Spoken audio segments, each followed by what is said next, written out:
Assalamualaikum warahmatullahi wabarakatuh. Perkenalkan, nama saya Muhammad Dadan Wijaya dari Prodi PPKN kelas karyawan. Nah, kali ini saya akan menjelaskan tentang studi politik luar negeri di Indonesia pada era reformasi. Politik luar negeri itu pada era reformasi mengalami perubahan yang sangat signifikan. Dengan seiringnya reformasi politik yang terjadi setelah jatuhnya rezim Orde Baru pada tahun 1998 yang di bawah pemerintahan Presiden Soeharto. Politik luar negeri itu di Indonesia banyak dipengaruhi oleh stabilitas domestik dan pendekatan yang lebih sentris kepada negara-negara besar. Namun, setelah reformasi, Indonesia itu berusaha untuk mendalami hubungan internasional dengan pendekatan yang lebih demokratis, seperti berbasis pada nilai-nilai hak asasi manusia, ekonomi, dan kerjasama multilateral. Nah, sebelum era reformasi itu, Indonesia pada Orde Baru mengikuti kebijakan luar negeri yang lebih terpusat seperti pada stabilitas dalam negeri dan mendukung pemerintahan yang otoriter. Pemerintahan Soeharto sangat berhati-hati dalam menjalankan hubungan luar negeri, baik dengan negara-negara besar seperti Amerika Serikat, Jepang, dan Tiongkok. Tetapi dengan kontrol yang ketat terhadap kebebasan politik domestik,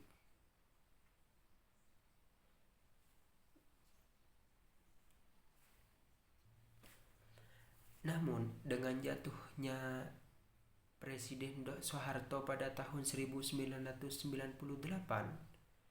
di Indonesia memasuki era reformasi yang menandai perubahan besar dalam politik domestik dan akhirnya juga mempengaruhi kebijakan luar negeri Indonesia yang membawa Indonesia ke arah yang lebih terbuka, demokratis, dan lebih menekankan pada nilai-nilai internasional yang lebih progresif.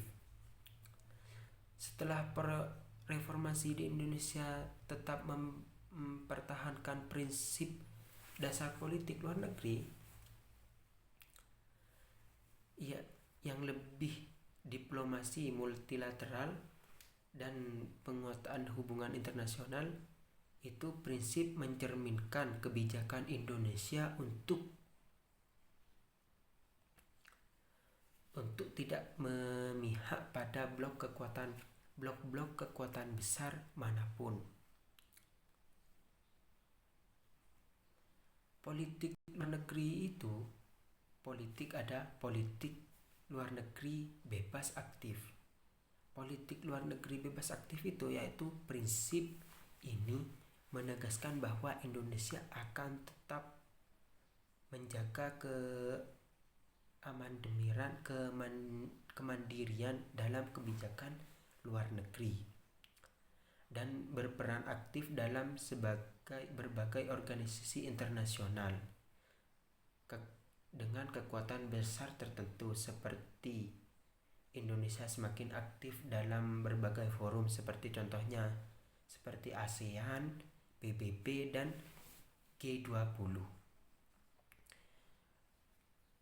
Seiring dengan berproses demokrasi domestik yang berlangsung, Indonesia juga semakin menekankan pentingnya penghormatan terhadap hak asasi manusia yang dalam kebijakan luar negerinya itu Indonesia menjadi lebih vokal dalam memperjuangkan hak asasi manusia di dunia internasional. Dan beberapa perubahan besar dalam kebijakan luar negeri Indonesia setelah reformasi, yang salah satunya contohnya seperti peningkatan peran Indonesia di ASEAN, yang kedua diplomasi ekonomi dan globalisasi, yang ketiga yaitu peran aktif dalam isu global, dan yang keempat hubungan dengan negara-negara besar seperti Amerika Serikat, Cina, Uni Eropa dan Jepang. Dan tantangan politik luar negeri Indonesia itu pasca reformasi itu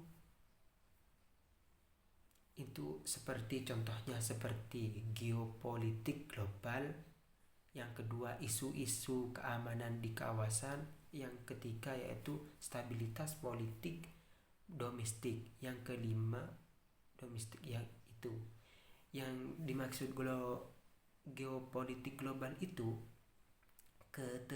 ketenagaan antara kekuatan besar seperti Amerika Serikat dan Cina yang mempengaruhi kebijakan luar negeri Indonesia. Yang kedua yaitu isu-isu keamanan di kawasan seperti masalahnya keamanan di kawasan Asia Tenggara seperti Laut Cina dan Selatan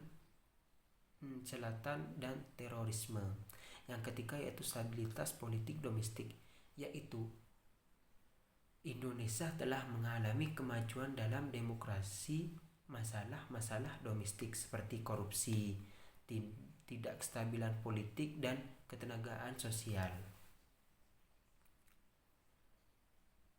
Nah, jadi kesimpulannya, politik luar negeri itu yang di Indonesia pada reformasi mencerminkan perubahan besar dalam hubungan internasional negara ini, yang mana Indonesia semakin menekankan pada demokrasi, hak asasi manusia dan diplomasi multilateral. Negara ini berusaha untuk memainkan peran yang lebih aktif dalam berbagai forum internasional dan menjaga keseimbangan dalam Indonesia terus berusaha untuk memperkuat perannya di dunia internasional. Mungkin cukup itu dari saya, kurang lebihnya mohon maaf. Wassalamualaikum warahmatullahi wabarakatuh.